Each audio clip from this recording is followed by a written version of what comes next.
Welcome, dear listener. Tonight, we drift gently back in time to the dawn of the 20th century, to narrow alleyways and softly glowing gas lamps, to quiet whispers exchanged beneath the hum of streetcars, to a world where invisible power began to rise, not with thunder or war, but with careful silence, loyalty, and fear. Close your eyes. Breathe in slowly and exhale. Let the stillness of night settle around you. You're safe here. And tonight, we explore the beginnings of something hidden, the early roots of what would become America's most secretive empire, the Mafia. Our journey begins with the soft shuffle of boots on cobbled street, with weary men arriving on crowded steamships, their faces sun-worn, their clothes simple, their eyes carrying stories of hardship. It was the late 1800s and early 1900s, a time of mass immigration. Millions of Italians, especially from the southern region of Sicily, arrived in New York, Chicago, and other growing cities. They came in search of work, of shelter, of a better life. But America, for many, was not welcoming. Jobs were scarce, wages were low, and ethnic discrimination ran deep. Italian immigrants were often seen as outsiders, speaking unfamiliar languages and clinging to unfamiliar customs. In the face of this hardship, many turned inward. They formed tight-knit communities, little Italies within big cities, places where one could find familiar food, hear familiar dialects, and lean on neighbors for survival. It is in this landscape of struggle and solidarity that the seeds of the Mafia took quiet root. The word Mafia itself rarely passed anyone's lips. It was not something spoken, it was felt. A presence, a network, a quiet system of power that operated within the shadows of trust and fear. In Sicily, the Mafia had long been a way of life, not just a criminal gang, but an entire structure of protection, loyalty, and unwritten laws. The state could not be trusted, so people turned to the men of honor instead. They solved disputes, collected debts, and enforced justice. Their own kind of justice. Code Omert was brought to America. Omert meant silence. It meant never speaking to police, never betraying a brother. To break Omert was to invite death, not only for yourself, but perhaps for your family too. And so, in these quiet immigrant neighborhoods, the Mafia began to reestablish itself slowly, softly under a veil of invisibility. At first, their operations were small and local. Extortion, illegal gambling, loan sharking. A shopkeeper might find a note slipped under his door. A gentle warning, pay a small weekly fee for protection. Refusal could lead to a broken window, a fire, or worse. But compliance? That brought safety, reliability, and a strange kind of order. The police were often corrupt, and the courts uninterested. To many immigrants, the Mafia seemed more effective than the law itself. They offered loans when banks would not. They enforced order when the government turned a blind eye. They were feared, but they were also respected, even depended upon. And through these quiet dealings, they grew. In New York, this early chaos eventually gave way to structure. As the 20th century moved forward, small street gangs began merging under stronger leadership. Disputes were settled not through street wars, but through quiet sit-downs. A system was born. 5 powerful families, each with its own territory, its own leadership, and its own code. They would come to be known as the Genovese family, the Gambino family, the Luces family, the Bonanno family, the Colombo family. Each family was run like a business, with a hierarchy of power. At the top was the boss, the quiet king. Below him, the underboss, who carried out day-to-day decisions. Then the consigliere, an advisor and elder voice. Beneath them, capos, who managed crews of soldiers. And at the base, the associates, doing the dirty work but never fully initiated. Initiation was sacred. To become a made man meant loyalty for life, sealed in blood and secrecy. And then, like a silent storm, came prohibition. In 1920, the U.S. government outlawed the sale of alcohol. But Americans didn't stop drinking. And into this thirsty void stepped the mafia, quietly, efficiently, powerfully. They smuggled liquor from Canada, ran secret speakeasies, bribed police, and built empires on whiskey and wine. Profits exploded. So did their influence. No longer just neighborhood enforcers, the mafia became national players. Their power extended from New York to Chicago to Los Angeles. They forged alliances with politicians, controlled labor unions, and operated massive networks of corruption, all while remaining almost invisible to the public eye. And they did it all in silence. As you drift now deeper into rest, know that what began as simple survival grew into something far more. The mafia did not take over America with armies or bombs. They did it with whispers, with handshakes in the dark, with the promise of protection, or the threat of destruction. They moved quietly, and they built something vast. But this was only the beginning. In the chapters ahead, we'll explore their golden age, their role in labor unions, politics, and Hollywood, the rise of legendary figures like Al Capone and Lucky Luciano, and the quiet war the government waged to bring them down. For now, let your thoughts soften. Let the shadows settle, and let the story drift onward like smoke rising from a quiet back room. Let your eyes grow heavier now, as we step gently into the heart of the 20th century, a time when the American Mafia was no longer just a whisper in the alleyways, but a quiet empire stretching from city to city, built not with noise, but with precision, with loyalty, and with absolute control. Tonight, we visit this golden age, the peak of mafia influence in America. Softly, calmly, we will drift through the hidden rooms, the unspoken deals, and the silent codes that governed this invisible empire. Breathe deeply, and let's begin. In 1931, after years of violence and power struggles between rival gangs, one man brought order to the chaos. His name was Charles Lucky Luciano. Luciano understood that war was bad for business, and so he established something revolutionary: the Commission. It was not a government, not an official body, but rather a quiet council of mafia bosses from the major crime families across the country. New York, Chicago, Buffalo, Philadelphia. Each family had a seat, and from that point on, violence would need permission. The Commission acted as a silent governing body. They settled disputes, approved assassinations, oversaw territory boundaries. Under Luciano's vision, the mafia became less like a street gang and more like a corporation, a calm, disciplined underground economy where crime was conducted as business and loyalty was valued above all. With the end of Prohibition in 1933, many believed the mafia would fade. But it didn't. It adapted. The quiet empires shifted into new ventures. Illegal gambling flourished from dice games in basements to lavish casinos in Havana. Loan sharking grew, with desperate borrowers tied to crushing debts. Labor racketeering allowed the mafia to control ports, trucks, and entire industries.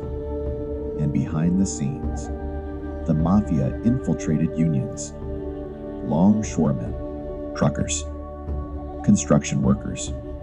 If you moved goods in or out of a major city, there was a chance you had to pay someone quietly for permission, a favor, a fee, or protection. In the 1940s and 50s, the mafia saw a new opportunity: entertainment. They moved into nightclubs and booking agencies. They controlled who got on stage, who got record deals, and who quietly disappeared if they broke a contract. But perhaps their most glittering jewel was Las Vegas. What began as a dusty desert town became a glowing oasis of gambling and glamour, backed by mafia money. Casinos, like the Flamingo and the Sands, were built with quiet funds and managed by men who answered to bosses in New York and Chicago. The profits were skimmed quietly, untraceably sent back east in suitcases of cash. It was legal on the surface, but behind every roulette wheel was a silent watcher. A man with no name on paper, but power over every chip on the table. While the mafia thrived in silence, the government was not entirely asleep. In the 1950s, a new kind of man began to emerge. Federal investigators and special prosecutors dedicated to dismantling organized crime were patient, methodical, and for the first time effective. One of the most famous early enemies of the mob was Thomas E. Dewey, a soft-spoken prosecutor from New York. He targeted mafia operations not through violence, but through tax evasion, conspiracy, and wire fraud. And quietly, the walls began to tighten. Still, throughout the 1950s and into the early 1960s, the mafia remained largely invisible to the public eye. The average American had heard of Al Capone or seen mobsters glamorized on film, but very few understood the real structure that lay beneath. Then came the Appalachian Meeting in 1957. Over 60 top mob bosses from across the country gathered in a small town in upstate New York for a private summit. They arrived in black cars, wore dark suits, and believed they were invisible, but they weren't. Local police noticed the sudden influx of luxury vehicles in their quiet town, and the meeting was raided. Suddenly, headlines across the country screamed, "Mafiaexist." The government could no longer deny it. The American public could no longer ignore it. What had once been hidden in shadows was now caught in the morning light. Let your breath slow. Let your thoughts float softly back to the quiet boardrooms, to the whispered conversations in the backs of restaurants, to the smooth footsteps down marble hallways of Vegas casinos. This was the golden age of the mafia, an era when they held real, silent power over cities, unions, banks, and politicians. Their empire was invisible, yet everywhere, and it had only just begun to unravel. But that, dear listener, is a story for another chapter. Sleep well, and let the quiet rise and fall of history carry you deeper into rest. We turn to the soft intersection between power and politics, where invisible hands moved pieces on a national chessboard, and whispered agreements shifted the course of laws, votes, and even presidencies. The mafia, by the mid-20th century, was no longer just a collection of underworld bosses. It had evolved into a parallel power structure, operating quietly alongside city halls and campaign trails, its tendrils reaching softly into the heart of American governance. Let's drift slowly into this world of backroom deals and handshakes unseen. The earliest connections between the mafia and politics were practical. A mafia-controlled union might deliver tens of thousands of votes in an election. A city councilman might quietly approve a zoning permit for a mob-run nightclub. A mayor might look the other way when illegal gambling brought jobs and cash to a neighborhood. It was not always corruption in the loudest sense. It was quiet. A favor here, a donation there, and in return, the protection of silence. In cities like New York, Chicago, and Philadelphia, politicians often relied on mafia-backed organizations to maintain control over local wards. Union leaders, some on the mob's payroll, could influence how workers voted, and political machines welcomed that loyalty, even if it came at a cost. To understand the soft ties between politics and crime, we must briefly visit Tammany Hall, a powerful political organization that dominated New York City for decades. Tammany wasn't the mafia, but it operated in a way the mob respected. It rewarded loyalty. It built patronage networks, and it understood how to wield invisible power.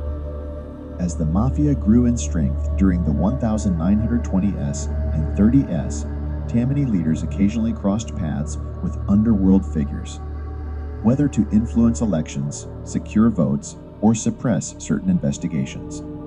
These moments were not always documented, but they were felt. A nod, a deal, a phone call that never made the papers. No story of mafia and politics would be complete without gently approaching a name that still echoes softly in the American imagination: John F. Kennedy. Let us step carefully now, as the ground here is uncertain. A blend of rumor, history, and speculation. In the 1960 presidential election, John F. Kennedy faced a close race against Richard Nixon. In Illinois, a key swing state, Chicago's votes were vital.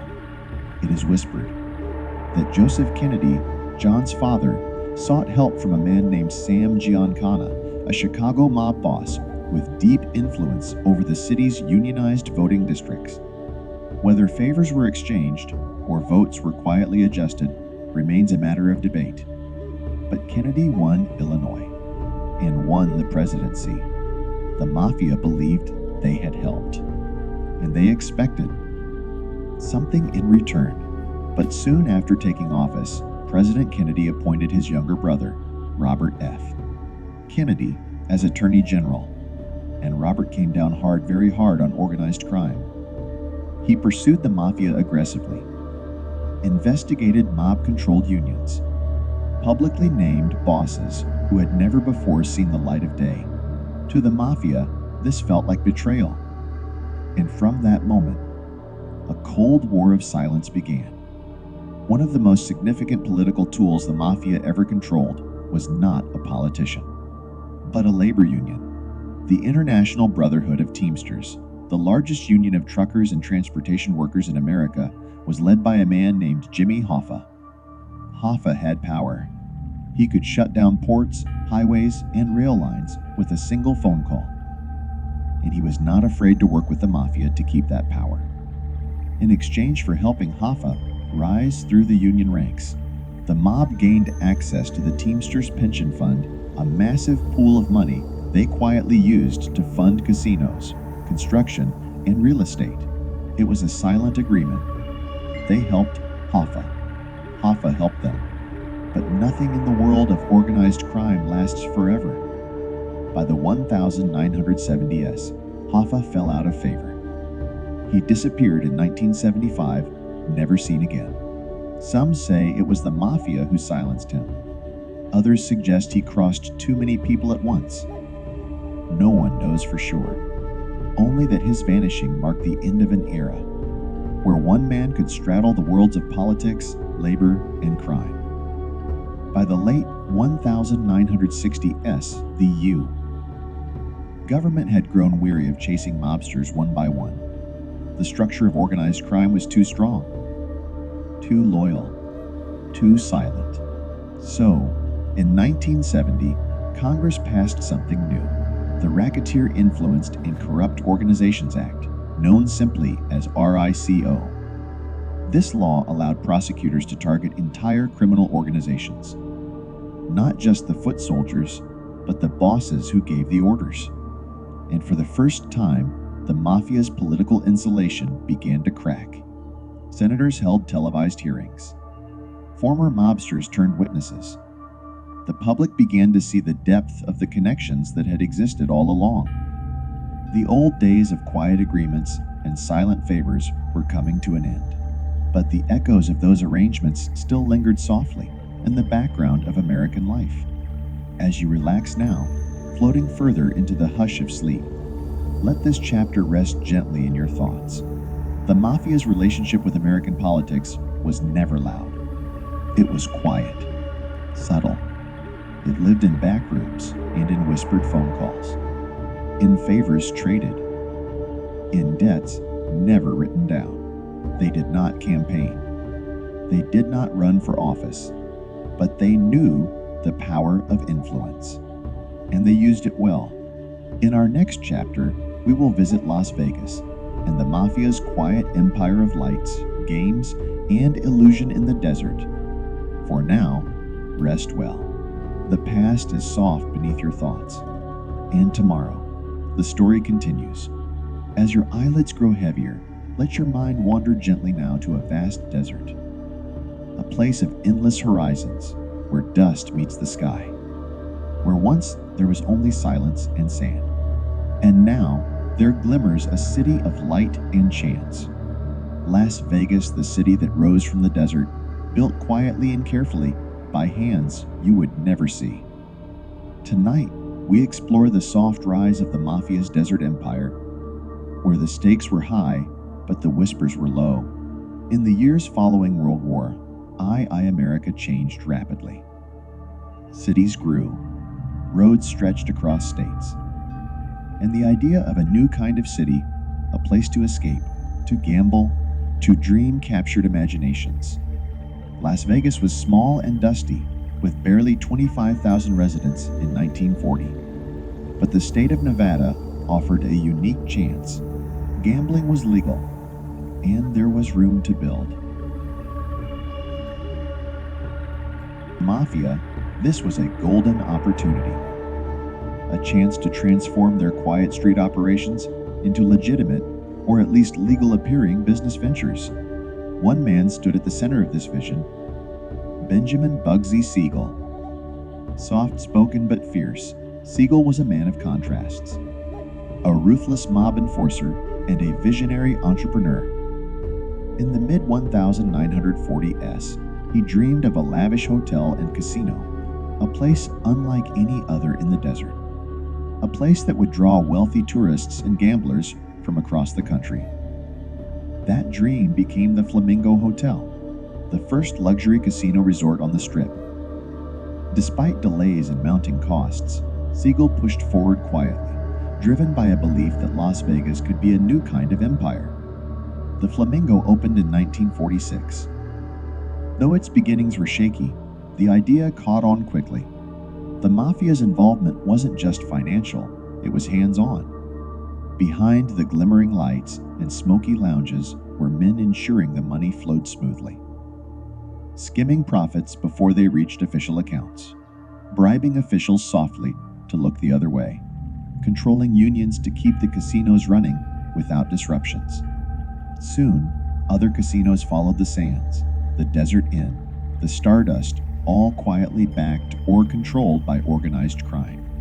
These casinos created a new form of wealth, massive sums, generated not just by gambling, but by construction, entertainment, and the flow of visitors. Entertainment was part of the plan too. Stars like Frank Sinatra and Dean Martin graced Mafia-controlled nightclubs, their voices filling smoky rooms with soft melodies. The Mafia's influence extended beyond gambling to booking agents, show managers, and record labels. It was an empire built on charm and control, a silent partnership between crime and culture. Despite their power, the Mafia's control over Las Vegas was not absolute or unchallenged. Federal investigations loomed in the background, and government began to notice the flow of money and influence with increasing concern. In 1947, Bugsy Siegel was murdered shot in his home, a violent but quiet warning to others. Still, the empire continued to grow. Las Vegas became a beacon, drawing millions to its desert lights and soft whispers. As you drift deeper into sleep, imagine the quiet desert night outside these glowing casinos. The soft footsteps of unseen figures, the muted clink of chips, the distant laughter drifting on warm air. This was the Mafia's desert empire, invisible yet everywhere. And the story of their control is one of patience, precision, and silence. Rest now, dear listener. The night is calm, and history gently carries you onward. We now turn gently to a story of resistance, a quiet struggle between the shadows and the light.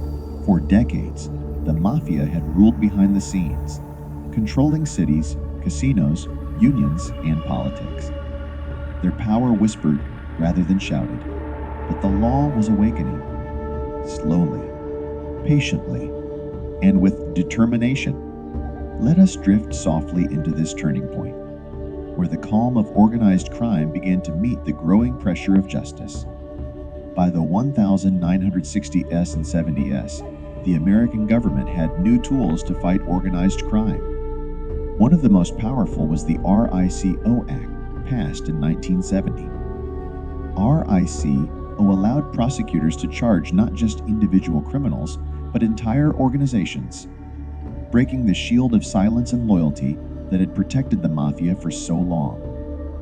Federal agencies began to work together, FBI's Justice Department, pooling resources, sharing information, and using wiretaps, surveillance, and undercover agents. It was a methodical, quiet war. Among the many who fought this silent battle were men like Elliot Ness. Though famous for his fight against Al Capone decades earlier, his legacy inspired a new generation of agents. Undercover agents infiltrated Mafia crews, gathering evidence bit by bit. It was a dangerous game of trust and deception. Some mobsters broke their code of silence, turned informants. Their whispered confessions would become keys to unlocking hidden crimes. One such man was Joe Valachi, the first made man to publicly admit the Mafia's existence in 1963, shattering decades of secrecy. The 1980s became the era of famous trials. The government, armed with RICO wiretaps and informants, moved aggressively. Bosses, who had once ruled with impunity, were now on trial. Names like John Gotti, the Teflon Don, captured headlines as prosecutors pursued justice. These trials were long and exhausting, but slowly the quiet power of the Mafia began to crumble. With leaders imprisoned and networks disrupted, the Mafia's influence waned. New criminal organizations arose: drug cartels, street gangs, international syndicates. The Mafia's legacy remains a reminder of how quietly power can grow and how patiently it must be challenged. As you drift now toward the soft embrace of sleep, remember this story of quiet strength and quiet resistance. The Mafia once controlled America's shadows, but even shadows fade beneath the dawn. Rest now, dear listener. The night is calm, and history gently rocks you onward.